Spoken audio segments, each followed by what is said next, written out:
भगवान सरांच्या ज्यावेळेस सगळ्यात सुरुवातीला मी फेसबुकवरती ज्यावेळेस पोस्ट पाहिली तर पाहिल्यानंतर मला क्लिक झालं की काहीतरी वेगळं आहे म्हणून. कारण की सरांचं एक पॅम्पलेट मे बी इथे बरेच जणांना ठाऊक नसेल पण मी वाचलेलं, ते की महाराष्ट्राला अभ्यासाचं वेड लावणारे हे सर आहे. Okay sir.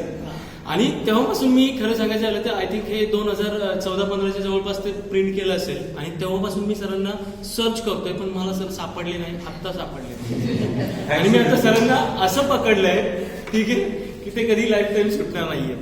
आणि आत्ताच्या सरांनी टेक्निक्स वगैरे ज्या सांगितल्या खरोखरच एवढ्या अप्रतिम आणि सहज लक्षात ठेवणारे, म्हणजे प्रत्येक गोष्टीला क्वेश्चन मार्क असायचं माझ्यासमोर की हे कसं स्वर तर बोलतायत पण कसं काय. आणि जेव्हा हे कसं सरांनी सांगितल्यानंतर ते क्वेश्चन मार्क राहतच नाही, उलट असं वाटतं की एवढी इझी मेथड काय. आणि ते सरांनी सांगितल्यामुळे ते आणखीन इझी होत गेली.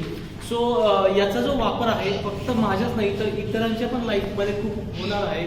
ठीक आहे, माझ्याकडून पण जेवढं शक्य असणार आहे काय सरांकडे तेवढे स्टुडंट्स डेफिनेटली मी फॉरवर्ड करणार आहे. So thank you very much sir. आणि तुम्ही फक्त एक म्हणजे एज्युकेशन आहे तर लोकांच्या लाईफमध्ये एक व्हॅल्यू ॲडिशन करताय सर. आणि हे जे व्हॅल्यू ॲडिशन आहे खूप खूप खूप म्हणजे खूप जबरदस्त आहे की ज्याचे शब्दामध्ये मी वर्णन करू शकत नाही. So thank you very much sir. Thank you very much.